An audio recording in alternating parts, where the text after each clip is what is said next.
Let's break down the film, guys. The offense had a great day. The defense had a better one.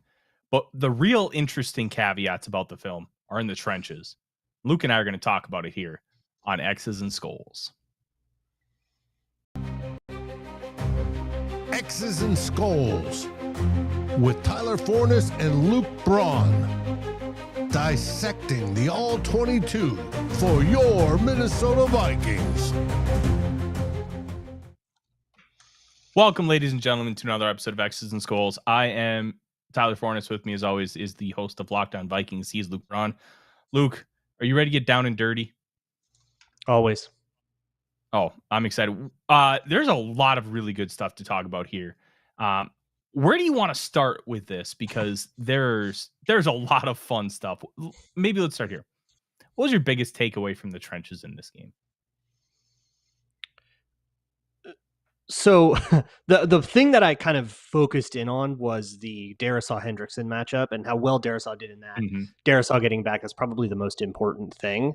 But the one that I can't get out of my head is that Michael Jurgens kind of cooked, and that is going to very much inform cap decisions in February, like how the Vikings feel about how he played this game. So I don't know. Take your pick out of those. Well, you know what? Let's start with Jurgens, because I think that is a fascinating one. And I think one of the reasons why it's so fascinating is Kwesi Duplantis said in his draft call with Jurgens that we see you as a starter. And as a draft guy, I kind of laughed at it. I'm like, dog, it's a 7th rounder. If you get this guy to be a quality backup, it's a massive win. But he just might be cooking. And I noticed a few plays where, I mean, he had a couple losses. He's a second-year guy, whatever. If you have a couple losses in your Darrisaw, I don't think anybody's complaining about it. But some of him climbing to the second level and his aiming point being on, his ability to just not let guys bully him, which is what we've seen from centers for a long time. I've just came away really impressed with the overall package because it's developing, I think, way nicer than we could have anticipated. Yeah, and in fact, I got a Patreon video about Jurgens that I'm going to publish as soon as I finish this point. So the cool thing about it was that, like, the run IDs were all really smooth. The actual physical blocks themselves held up, because the last time we really watched Jurgens was in the preseason, right? And the best test he got was against the Patriots first team, and he did okay, but he didn't look like he was really ready to like go toe to toe physically with a guy like Kyrie's Tonga, which is who we got a lot. We know Tonga's pretty good, right? Yeah. That's an NFL player, right? But if you're not, like, if you don't look like you belong on the same field as Kyrie's Tonga, you're probably not ready to play. And then so he comes out on this game, and it's TJ Slayton and BJ Hill are mostly the guys that he gets, mostly Slayton. Those are no slouch of players, right? These guys are all probably in the same tier of defensive tackle as these guys that are like, hey, if that's your starter, you probably have worse holes on the roster elsewhere. And TJ Slayton had a nightmare day. I mean, it just absolutely piss kicked out of him. And Jurgens had a lot of one-on-ones with Slayton where he moved him better. I thought that was really nice, just to get motion on the guy and show that you have that kind of the actual functional strength that you need, the ability to deliver a force, generate power. That was really nice. We probably can't go too far. I don't think I can fully lock in, okay, they're going to cut Ryan Kelly next year and make Michael Jurgens the center in his 3rd year. I can't lock that in. I do think that's a thing they're going to consider. They're going to have that conversation. And when they have that conversation, they're pulling up this film, unless Ryan Kelly gets hurt again, because he's back. This is it. This was your chance to prove you get the job next year. And unfortunately, O'Connell has even complained about this in a couple of pressers since the game. There are a lot of like pre-snap problems still that I think were probably on him. There was one where he didn't know the snap count. He didn't snap the ball when he was supposed to. Everybody but the center false start. There were a couple other like snap count communication issues. There was a protection call. I thought I didn't like the decision that he made. It was subjective, but he didn't go into 5-0 when there were six threatening pass rushers, and you were in 6-man protection, and you didn't go to straight man-to-man. You like kept it in a slide. I think that's not typically what we want. So those little mental things, you got to get that down better. But did he play well enough where you can kind of make the projection, where you're sitting there, you're in February, you're trying to figure out your cap situation, you're going, okay, are we cutting Ryan Kelly?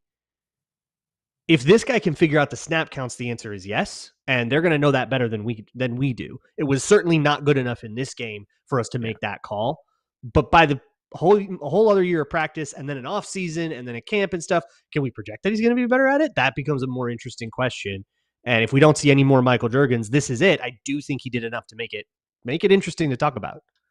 Especially because if you end up cutting Ryan Kelly, I know there was some discrepancy with the signing bonus initially, whether it was paid like a roster bonus or not, but you're going to save $9 million on the cap if you like move on from Ryan Kelly. Like it's a significant amount considering the cap situation the Vikings are in, which honestly, super easy to get out of. It's not a panic move kind of thing, but hey, if you make it a conversation, that says something else. And I think what was really impressive about his day, when we can kind of transition to our boy Donovan Jackson, who unfortunately had wrist surgery, we're going to miss him for a few weeks, but he was moving people, and there was some awesome stuff there. He was pancaking guys, he was scoop blocking, he was reach blocking, he was doing everything that you could have asked. And I think one of my biggest question marks about him, it wasn't necessarily a question mark, but it was, how good are you really at it? In a similar way to I had with Ed Ingram, is how good are you going to be in running stuff like wide zone? Are you going to be able to be that kind of athlete to really get out front and make those blocks? And I'm going to be honest, he has really answered that question in a positive way for me. And to see him be able to bully guys and be able to play next to Darrisaw, so he doesn't have to worry about left tackle, and having that peace of mind where he can just focus on his own job, I think we really saw the best of what Donovan Jackson has to offer. Yeah, it's one thing about all these young guys too is like there is this very strong thing of the year 2 jump with interior offensive linemen. Year 2 jump, sometimes even the year 3 jump, but like it typically takes a while. And where Jackson is, considering that like, hey man, this dude's like new to NFL speed and stuff, the game certainly doesn't look too fast for him at all. There were definitely ups and downs to the game. There was a I think it was a tackle twist stunt that he didn't pick up well enough, gives up a pressure. There was one where he needed to pull off a double and help Christian Darrisaw, and he didn't identify it quite quickly enough, and that leads to a pressure. There was a couple of run plays where he either overran it or underran it and kind of didn't get the angle that he wanted. It's a little bit chaotic. He's still a little bit just going up and hitting somebody, and he's not perfectly precise with like how he sets up that engagement for success. That is all stuff that will come with a lot of experience, and it's all tiny little detail nitpick stuff that leads to stuff that like I would call an L, but would never go down as a stat. Like like a lot of times those things that do go down as L's for me or W's for me don't necessarily get logged the same way as pressures, because I'm looking at it in a slightly different way. So there were definitely some L's on that tape, but they are not nearly enough to overshadow the times where he just moved a guy, or where he did such a great job getting out into space, getting up across the face of the lineman that he's supposed to get to. And again, everything was really organized on the line, which is nice and better than what we saw in the first 2 weeks, right? Whatever they needed to fix in the huddle got fixed. And that's also, again, that for all the false starts, at least they were organized when the snap count was right. So that also reflects on a little bit on Jurgens' ability to do it too. I don't think it was all bad. So yeah, the like young interior, super, super exciting stuff, even though there are definitely some L's in there that are going to prevent you from being like, oh, this dude's like immediately a stud. But boy, it's pretty good for where they're at in their careers. Yeah, and I think that caveat that you mentioned is really important, Luke. And one thing, and we're seeing this right now with JJ McCarthy, with all this stuff about Carson Wentz, which we're not going to talk about. It's kind of a ludicrous conversation. I thought on your show Tuesday, you handled it very well. Go listen to Locked On Vikings. Yeah, I spent about 2/3 of the show on it on Tuesday. And yeah, it's people trying to chase a story that's not there. But what else is new, right? Yeah. It's you can ask should they, but I think the answer to are they is pretty obvious. 100%.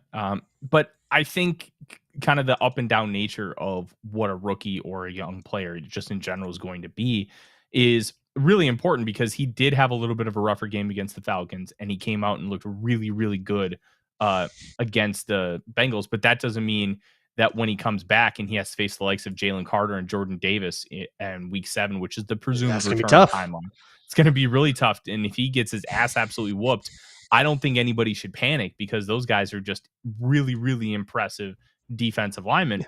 And rookies are like Six Flags. You're going to go up and down. Or for the Minnesotan version, it's Valley Fair. It's the Valley Fair. It's the wild thing. Yeah.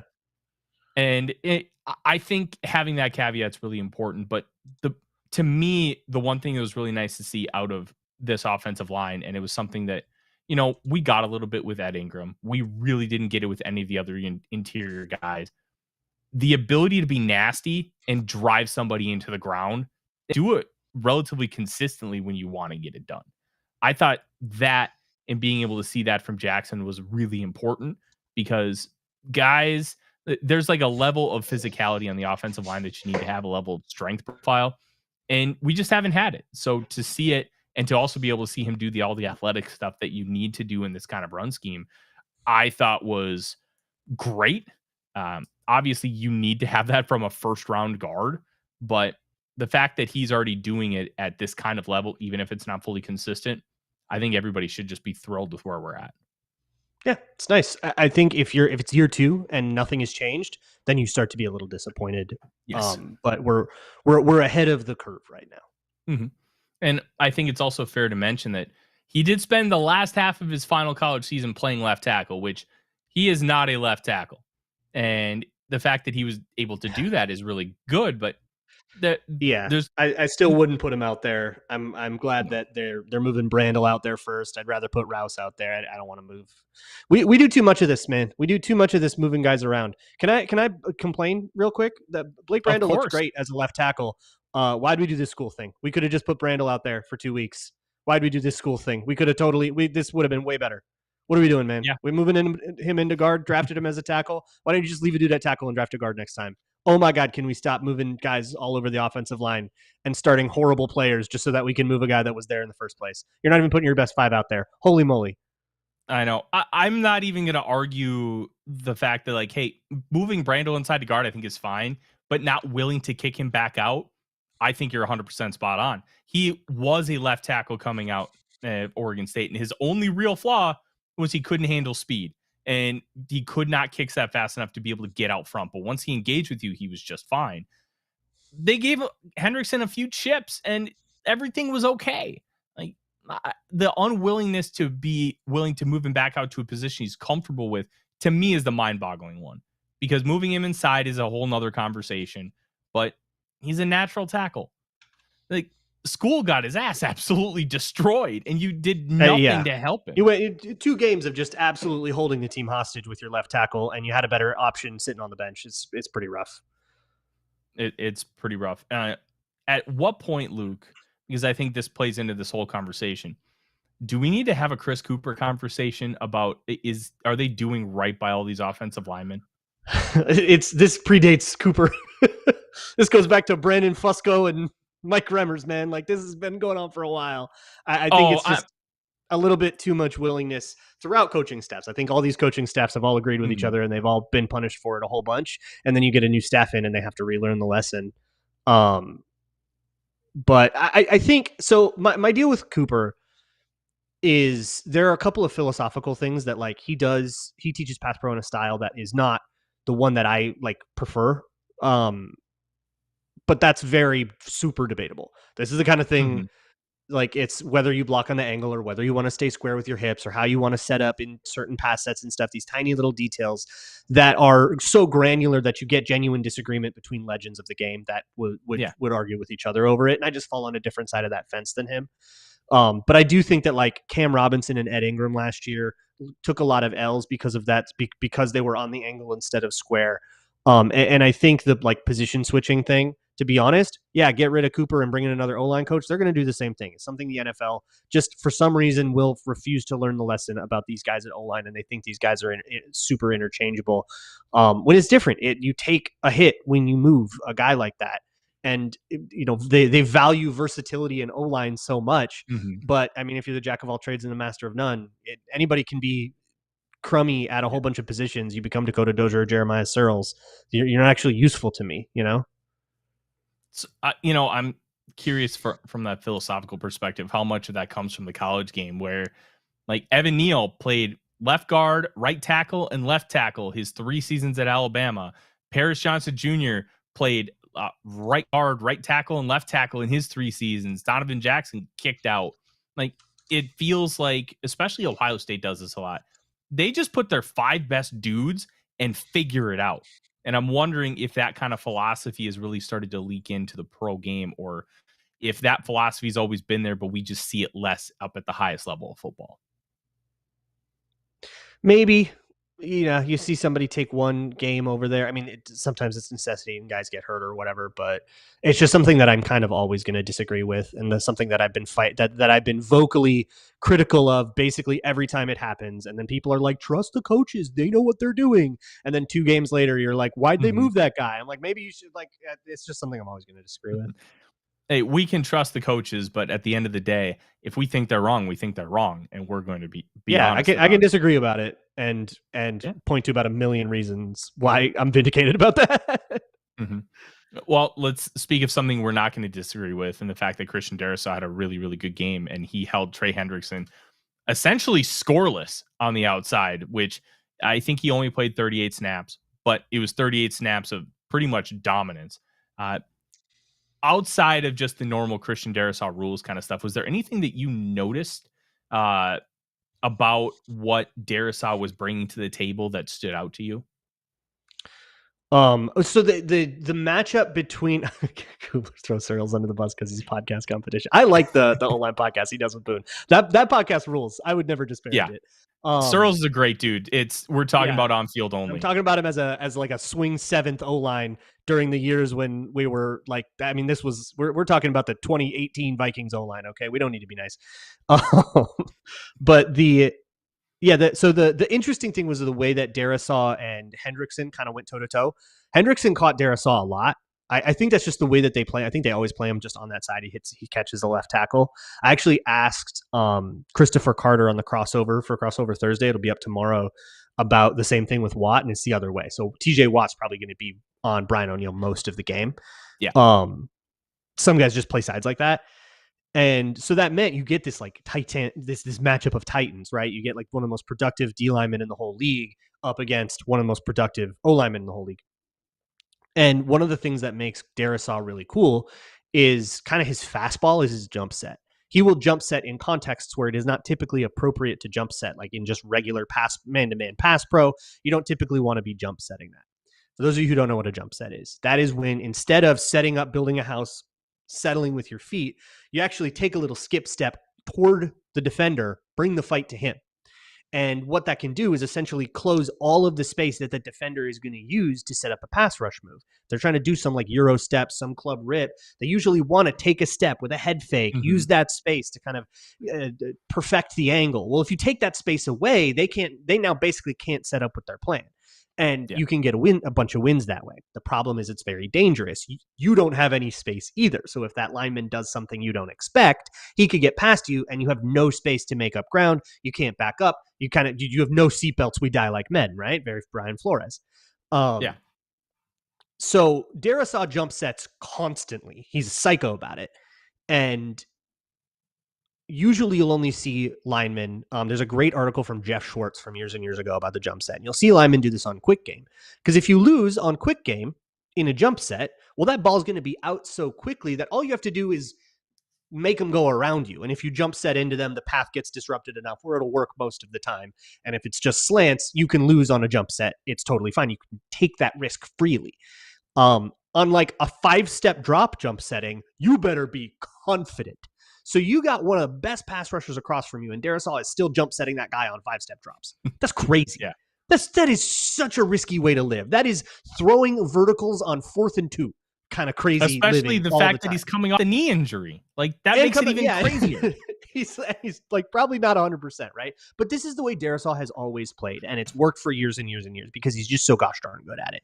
The thing is, the best way to beat a jump set is to cut inside. So you actually see this on the play. If you look at the play where Carson Wentz had to like scramble around and he threw like a moon ball up to Adam Thielen in the end zone that was just a little bit too far. Do you remember that one? Watch Christian Darrisaw and Trey Hendrickson on that play. Hendrickson cuts inside as Darrisaw jump sets, and it's just ships passing in the night, totally gets by him. That's the one where he could have used a little more help from Donovan Jackson, who didn't quite see what was going on fast enough. It's still very much an L on Darrisaw more than it is on Jackson, but Jackson could have saved him, didn't quite get there. That's the best way to beat that. The problem is, if you are going to do that, you have to decide before the snap you're going to do that. And if it's a toss play to that side, you have just jumped yourself out the play, Trey Hendrickson. And that's exactly what happens on the very first rep of the game. Watch the very first rep of the game. Go find the condensed version on NFL.com or whatever, or just watch the highlights, because I'm pretty sure it was an explosive run. So I'm pretty sure it's on like the YouTube highlights. Watch the very first play. Jordan Mason tosses to the outside. Trey Hendrickson jumps his way right out of there, saying, I'm going to beat you, jump setter, and I'm going to cut and slash inside super, super hard. Toss to the outside. Jordan Mason's gone. You've totally given up the edge. So it's like a pretty easy, like the counter to Darrisaw is really easy to punish schematically, which makes this whole thing work really well. Yeah, I agree completely. And it's so great to be able to have a guy like Darrisaw who can be a psycho and just run all these jump sets. But at the same time, it doesn't really matter because he's good enough to be able to recover, and he's good enough to be able to, or Kevin O'Connell, excuse me, is good enough to be able to punish it. Before we get too deep, let's move over to the defensive side of the football, because I continue to be impressed by this defensive line. I'm still worried about playing an actual good team when it comes to running the football, because we've only played against one and they got absolutely pulverized. That was the Falcons. But I was really impressed with pretty much everybody that played on Sunday. Jaylen Redmond was awesome. I thought Jonathan Allen continued to be solid. Hargrave he barely played because he hurt his chest. Levi Drake Rodriguez had a bunch of sick reps. Dallas Turner continues to show that his baseline is at such a high level for a guy who's barely played in the NFL. And Andrew Van Ginkel, the best production I've seen from a Vikings player in years. 2 sacks and 8 reps. Yeah. Not too bad. Efficiency. Not too bad. And when he was off the field, you group? didn't miss him. That's what I think was really cool. He was off the field. You didn't miss him. It's funny, Dallas Turner's, I was looking at this up on True Media, the like on-off splits are so funny.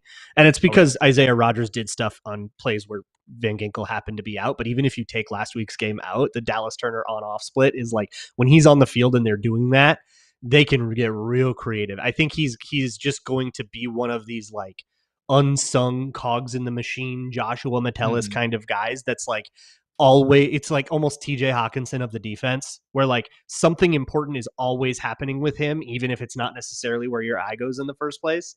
Really cool game from Dallas Turner.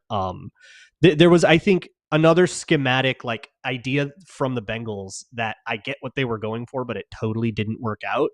Was they tried Dallas Turner with tight ends all day long. They tried to drop block him with tight ends all day long. Dallas Turner lined up strong side. The Vikings were basically, they put him on the strong side because they want him to play tight ends, right? They like that.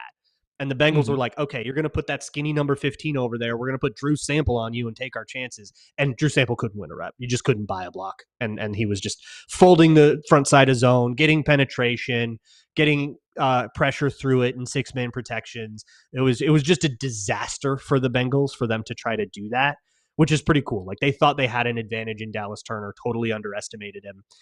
It wasn't quite what Jonathan Grenard did to the Texans when the Texans tried that, which I will go to my grave never understanding, because they know that he played for you. You knew that guy. Yeah. How did you think that was going to work? I think the Texans do that to everybody though, which is one of many problems they're having right now.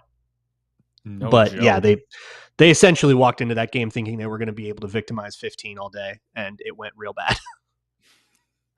I kind of look at what Dallas Turner's role is in this defense, and the fact that you have him and Van Ginkel, you can run so many unique fronts, being able to drop or rush both of those guys and line them up pretty much wherever you want. Turner, to me, feels like a realized version of what Anthony Barr could have been if they actually let him rush the passer. And, like, conceptually. I was getting a Barr vibe too, yeah. Because you can just... This dude can run the pole in Tampa too. He can. Let him do it. College, he was carrying Jalen Wright, who ran in the 4.3s. Like, he can do anything you ask of him. And that's like, I think too often we get people that are just too bogged down in sacks and pressure numbers and not really looking at it. There were people criticizing him saying, "Oh, he's not really playing as well as I thought."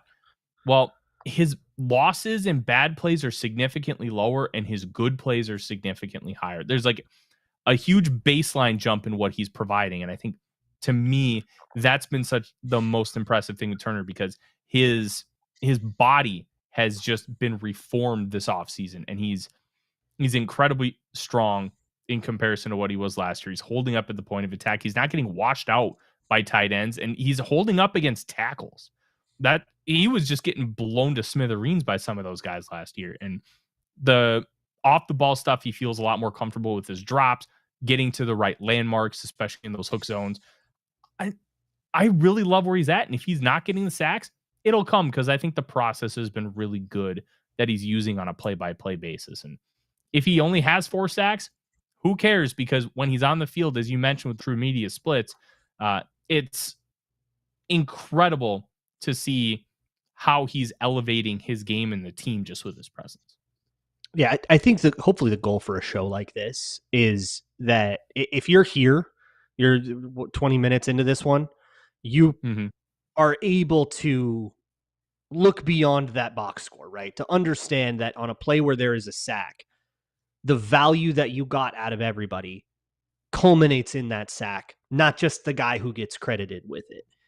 And like the Isaiah Rodgers pick 6, Dallas Turner was in a hook zone there, part of a sim pressure that worked. So he contributed to the pressure that made Jake Browning make that throw and the coverage that Jake Browning threw the interception into. Like, yeah, you get a piece of that pie, at least to me. That's that investment is paying off, even though his name isn't in the write-up of the play anywhere. That role was done and it mattered to the play. I agree completely. And one of the bigger L's I think I'll take with this Quasito Pimenta 2024 draft class, which is looking better and better by the day, is that, and I know you did too, I really want to Chop Robinson over Turner. And I think yeah, we did. Chop Robinson's the better pass rusher, and I don't think that's going to end up changing. But the value of what he brings to what this team is asking, I think Turner was the right call. And I think I'm just going to take an L. They had a vision for it. That's different than what Miami's trying to do with Chop and what, LA's trying to do with Jared Verse and like what the Colts are trying to do with Latu. They had a vision for this. They had a thing that they really wanted. They had a plan and they went for it. Sure. And it is what it is at this point. I still want Chop Robinson to be really good so that my draft take was better. But for me, I don't know. I feel like I'm on an island here that when it comes to the draft, I very rarely start thinking about players who were good and then go, oh, why didn't the Vikings take that guy? Like, other teams get good players, and sometimes they get good players rounds after you could have taken him. Like, it happens. I don't know. My brain never goes there. They have the guy they have. Let's see how it works. Yeah. My brain has been there ever since they took the player, but that's just me.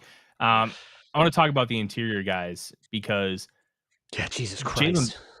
Jaylen Redmond might just be a dude. And I think he's good, man. He's just good. And Quasito Pimenta and Brian Flores, I think Gregson was the one who was credited with finding Redmond.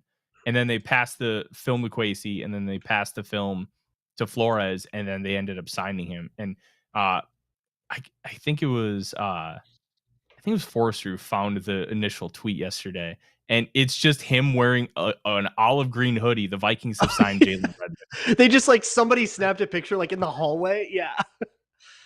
He's on a 1-year deal now, $960,000. Like he's making nothing.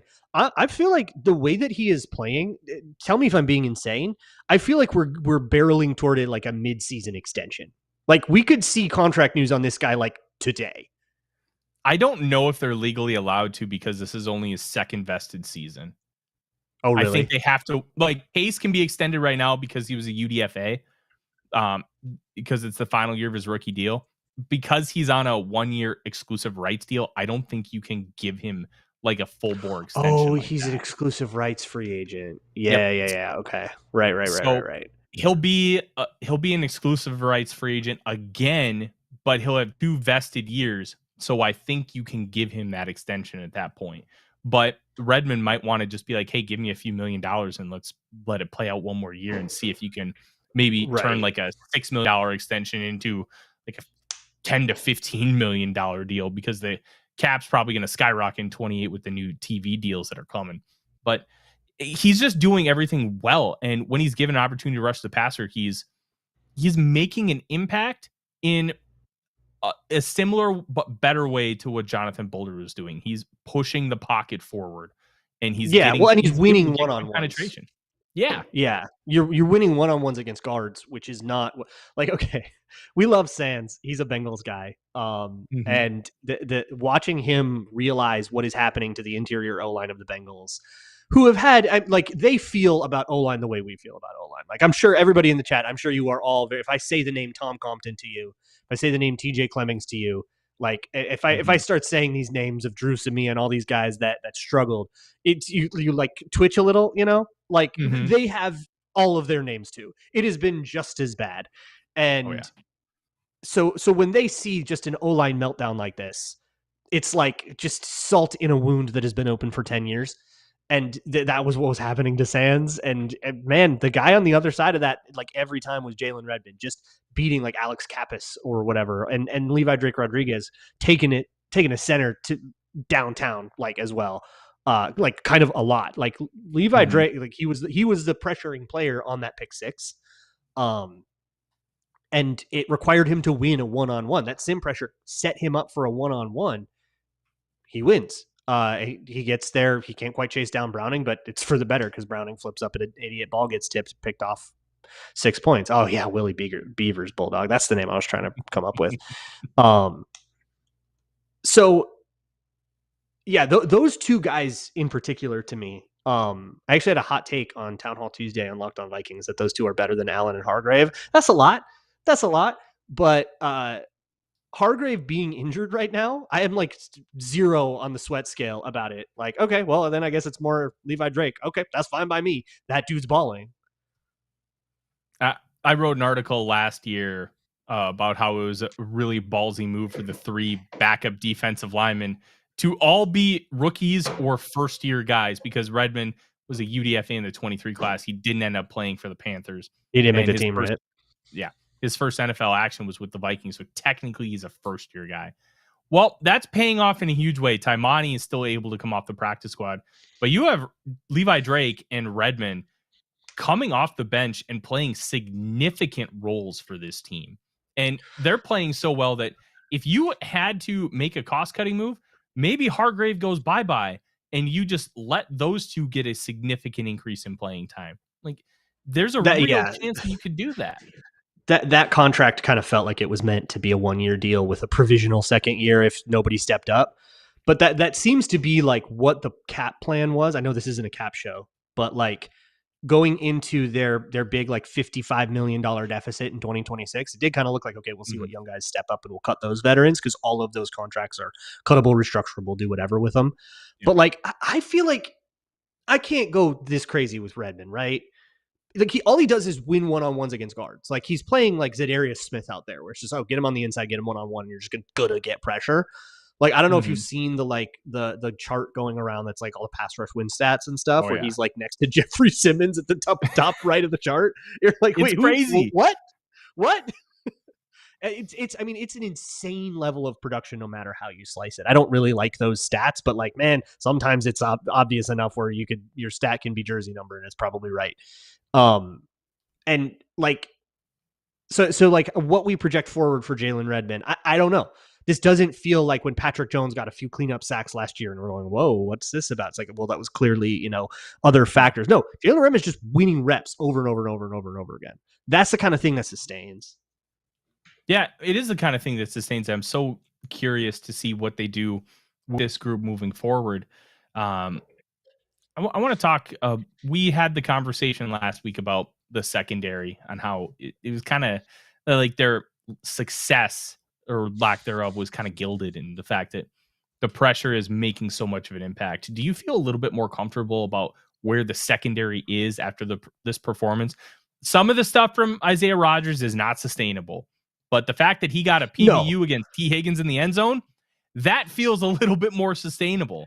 Like, Yeah. that's just if you're gonna play man with a guy like T. Higgins, you got to win those reps, and he did. Yeah, Higgins and Chase, part of the struggle of part of the challenge those guys present is that they're large. Like, they're big and they're athletic and they're good in a bunch of different ways, but part of it is just contested catches. So that pass breakup actually does go a pretty long way for me. Isaiah Rodgers had vaguely caught my eye in the first two games as somebody that was like playing okay anyways. And then this one, he goes supernova, right? But if you take away those plays that you would kind of write off as fluky, right? Like, are you going to get another tip drill, pick six, and a scoop and score? Probably not. That's not something that we expect to happen every game. But if you take those and remove them, the down to down is still really, really nice. So like Isaiah Rodgers changes the way that I feel about the secondary a lot. I sparred with a lot of people about the secondary. I mean, I'm really worried about this group of unproven guys. But if it's Byron Murphy, who we feel good about, and if Isaiah Rodgers is truly somebody we can feel good about on the other end, it changes a lot about how you feel. Suddenly you go from Byron Murphy and the Pussycat Dolls to okay, we've got two bookend corners. And then you figure out whatever happens in the middle secondary wise. That's like a totally different paradigm just by one guy kind of showing out the way that the Vikings really leaned on him too. I still would go, I would go back and say, look, at the time that was probably an irresponsible risk. They were probably a little too big for their britches on their evals, but they were right. And you got to give them credit for that. Yeah. And the next game is a big test as well, because you got DK Metcalf. He's big. You got the Steelers use all three tight ends in their receiving game a lot. So you got all these big contested catch. What are we going to do with these Aaron Rodgers fades in the red zone? He loves to throw that ball. How are these guys going to compete with that? You're going to see it, especially against a blitz. That's all they're going to want to do is if they see the blitz, if they see a bunch of pressure, Rodgers is going to want to say one step drop and hook up a fade. Can you stop that? That's going to be the next one against, DK Metcalf is also really good at that. That's going to be the next kind of version of this challenge. But man, Chase and Higgins, what better duo is there in the league that doesn't play for the same team as you, that can test your corners and for you to answer that call? Yeah, that's really, really impressive to me. Yeah, I agree completely. And I think one thing that's interesting, and then there's all the conversation about turnover luck not being sustainable. That was Bill Barnwell's big thing the entire offseason about the Vikings. Oh, they can't sustain it. When you see Isaiah Rodgers peanut punch two balls the exact same way and force two fumbles, I feel like that kind of thing specifically is relatively sustainable. Not in the same way that hey, your process is good as a quarterback, you have good mechanics, you're going to put the ball in the spot every time. But if you're enacting the same motion the same way and you have a good aiming point, it feels like that there's something to that and that you can kind of project some more success moving forward. So I have a take on this. I think that was a Bengals thing. Look, you have 5 turnovers, right? And some of that is forcing Jake Browning to do dumb stuff because he is prone to that. That was statistically, the offense is completely the same with Joe Burrow, except Jake Browning is good for 2 turnovers a game. But the fumbles. So if you watch the Eric Wilson mic'd up, most of it is about how he's like, oh yeah, I've been peanut punching all day long. I've been peanut punching all day long. I've been peanut punching all day long. And Flores talked about it too. There was an emphasis on generating turnovers, and going into this game specifically, there was an emphasis on punching the ball. If you watch those fumbles, at least Jamar Chase has the ball out. He does not have it high and tight like you're supposed to. He has the ball out a little bit as he kind of tries to make a juke. Justin Jefferson is fumbled this way too. Wide receivers just don't quite have that same instinct as a true blue Chase Brown running back to be high and tight and protect the ball. The rock is the program kind of thing. So I wonder, and then Chase Brown as well, all these guys, I wonder if they saw on the tape, oh man, these guys are loose with the ball. Let's really peanut punch every single play. And we'll see if we can just make them fumble this game away. And then it worked. I don't know if you get away with that against other teams, but it's still a good habit to be in. If you can tackle while pressuring the football every single time, make them be perfect and on their P's and Q's about it every single time. But I'm going to guess that the Steelers watched that game and went, okay, we're going to be real big on ball security today. That's a really good point. And I think we should wrap up this show with one thing. Is there any player in the NFL that's smarter than Harrison Smith? I don't mean that. There's probably Like quarterbacks using somewhere. hyperbole or anything, but oh my god, the amount of intelligence he showed in just the pick six, and how he was able to really match a bunch of different zones and be able to follow the eyes, helping guys get into different gaps and get into different areas just to make plays better. The one with Ivan Pace pushing him into the B gap, and then all of a sudden he's right there for a tackle for loss. Like, those kind of things are so awesome to see. And man, this team really missed him. I hope that he can get that everlasting gobstopper from Willy Wonka and he can just play forever, because this dude Yeah, rules. I don't know. It's always fun to see how he plays stuff and how little he reacts to, because so much of offense these days with route running and stuff is all about deception and bells and whistles and, stem outside to force the guy outside, and he just will never ever he will call everyone's bluff and then just like break exactly when he has to. It's super, super magical. It's really cool. But all things do come to an end, Tyler. Unfortunately, they do, just like this show is about to come to an end. And we'll bring on producer Dave for the last couple of minutes. And Dave, I got to ask you, because you are a fan of the big round bellies, do you have any big takeaways or questions before we head out for the night? Oh, you didn't pay enough attention to the round bellies. They absolutely rocked, and I love that. No, but when you're talking Hitman, what have we seen over the last couple decades with Hitman and Aaron Rodgers? It is the chess match, and they go against each other, and I see you, oh, you tricked me, all this other stuff, and I can't wait to see that come Sunday morning. The tug of war is always about like pre-snap and then the few moments post-snap. Pre-snap, I think Aaron Rodgers has learned whatever you see from Brian Flores does not matter. Whatever is happening pre-snap, you gotta just kind of ignore it. And with a veteran QB like that, you're smart enough where you can sort of sense what the coverage is going to be in that first few moments post-snap. If you're taking a straight drop back and you can survey during your drop back, by the top of your drop, you know what coverage it is. The defense can no longer disguise their coverage lest they not be in it. The play has started. And what a lot of what Harrison Smith does with Aaron Rodgers and has been doing over the years with Aaron Rodgers has been screwing with like that kind of exact moment where at the snap cadence, he is going to try to cheat over to somewhere where he thinks it makes sense for Aaron Rodgers to expect him to go to try to trick him into thinking it was a different coverage. And every once in a while, he'll get him. But every once in a while, Aaron Rodgers will say, okay, you're cheating over that way. I know that you're going to go back to, from point B to back to point A. And guess what? Now you're at a spatial disadvantage and I'm going to hit a throw over that. If he can sort out what Harrison Smith is doing, Harrison Smith will put himself for deception reasons into a spot that's not advantageous and hope the confusion kind of makes it happen. But he's the old man now. Can he get back over there? And can Aaron Rodgers, the old man himself, figure out where that weakness is? That's sort of the weakness of it. But nobody can ever figure out faster than Harrison Smith where Harrison Smith is supposed to be. That's the challenge. I can't wait to watch. For the Lions, I think our Lions have a better advantage over the Steelers, but we'll see come Saturday or Sunday. It's going to be a great game. It's going to be a challenge. I mean, TJ Watt's over 30 and Cam Hayward's 37, but they both play like all pro caliber players.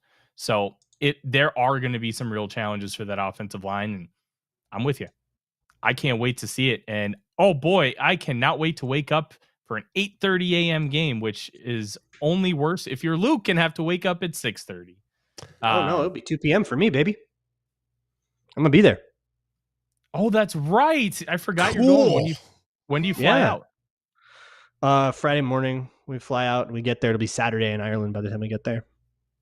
Hell yeah. Well, fly safe and make sure you go check out all of Luke's stuff. Locked On Vikings, patreon.com/Luke Braun NFL for all the really sick film breakdowns that he mentioned earlier today, including that Michael Jurgens one that's about to post.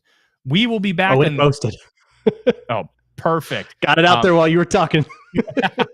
Hey, that's a great use of your time. We'll be back Thursday night at the normal time. We'll have part live show and part interview with Steelers beat writer Nick Faribaugh talking about Sunday's game in Ireland. And we are going to have a lot more this weekend, including 2 old bloggers at 10:05 a.m. Central Time on Saturday. And then live at the 2-minute warning about 11:30 Central Time on Sunday. Thank you for joining us on another episode of Vikings X's and SKOLs. Hit that like and subscribe button, ring the bell for notifications, and we will see you next week. Until then, SKOL Vikings. And look forward to hash browns, first downs, and touchdowns. Thanks for watching. Please like, subscribe, and ring the bell. And share this episode with your friends and even your enemies. We'd love it. Thanks for watching Vikings First and SKOL. We are part of the Fans First Sports Network, and we appreciate each and every one of you. SKOL.